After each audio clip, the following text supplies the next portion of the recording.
Veligonda project కోసం భూములు ఇచ్చిన ప్రజలను పట్టించుకోరా? కేవలం మార్కాపురం వాళ్ళకి మనీ ఇస్తే సరిపోతుందా? నెల్లూరు జిల్లా రైతుల పరిస్థితి ఏంటి?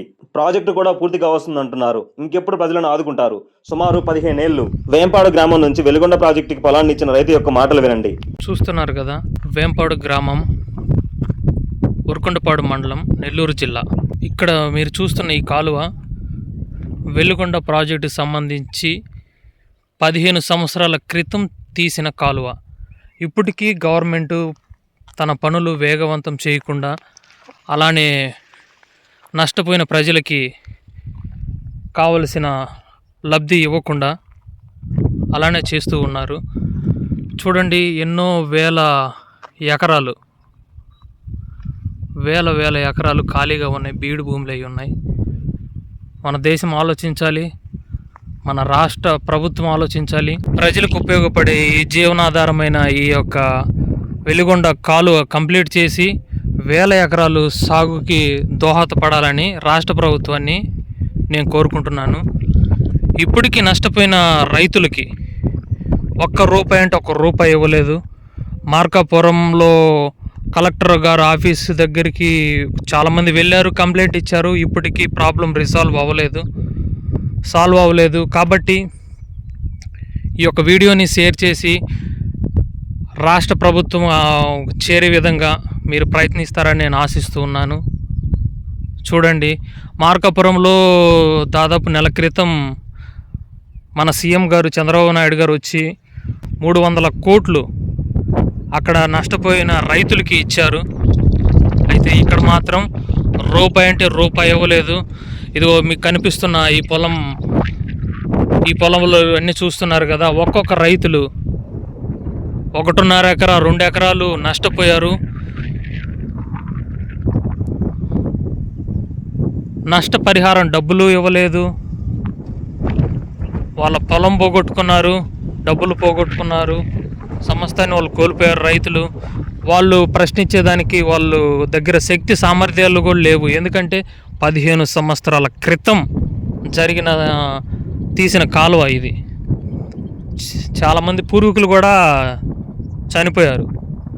కానీ రాష్ట్ర ప్రభుత్వం దీంట్లో దృష్టిలో పెట్టుకొని మన దేశంలో గంగా నది జీవనాధారమైన నది అని మన దేశంలో ఉన్న ప్రజలందరూ కొలుస్తూ ఉంటారు.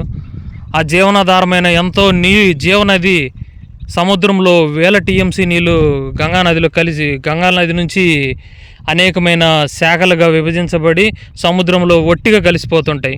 చాలా టీఎంసీల నీరు. చూడండి, వేల ఎకరాలు మన ఆంధ్రప్రదేశ్లో వేల ఎకరాలు ఖాళీగా ఉన్నాయి.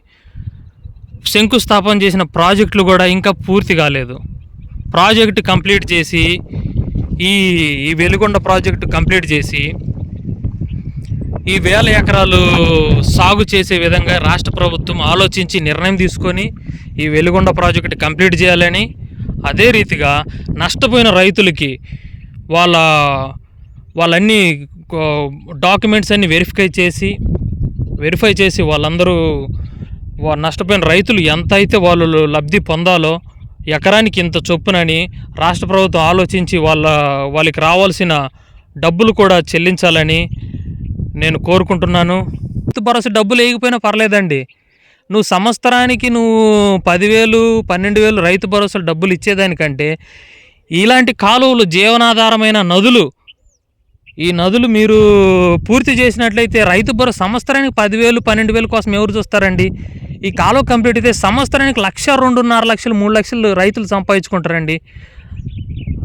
ఈ జీడిపి అంటే రాష్ట్ర ప్రభుత్వానికే ఆదాయం వస్తుంది. ఎందుకంటే మన దేశంలో మన రాష్ట్రంలో పండించిన వడ్లు రైతుల నుంచి ప్రభుత్వం ఉంటుంది, ప్రభుత్వం నుంచి పట్టణస్తుల్లో ఉన్న వ్యక్తులందరూ కొంటారు.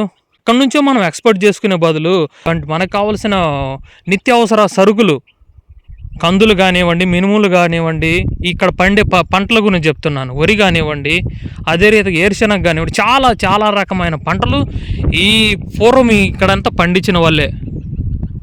అర్థమవుతుందండి? ఇవన్నీ పండించిన వాళ్ళే. కాబట్టి రాష్ట్ర ప్రభుత్వం ఆలోచించాలి. వ్యర్థమైన వాటికి ఖర్చులు చేయకుండా రాష్ట్ర ప్రభుత్వం విద్యకి, వైద్యానికి, తర్వాత రైతులకి ఏ దేశం అయితే తమ నగదు అనగా తమ రాష్ట్ర ప్రభుత్వం ఖజానా ఖర్చు పెడద్దో ఆ దేశం, ఆ రాష్ట్రం ప్రథమ స్థానంలో ఉంటుంది.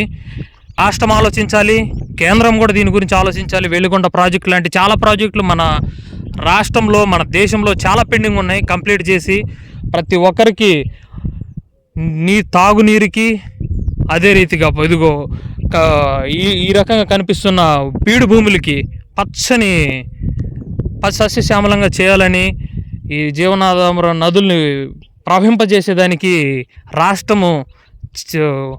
రాష్ట్ర ప్రభుత్వం ఆలోచించి నిర్ణయం తీసుకోవాలని నేను కోరుకుంటున్నానండి. ఈ వీడియో చాలామందికి చేరువేయాలి. ప్రాముఖ్యంగా ఈ వీడియో ఎంతవరకు వెళ్ళాలంటే నారా చంద్రబాబు నాయుడు దగ్గరికి వెళ్ళాలి.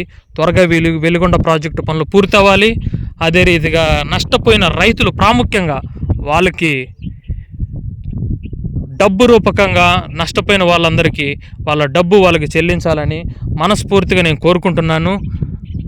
ఓకేనండి, థ్యాంక్ యూ.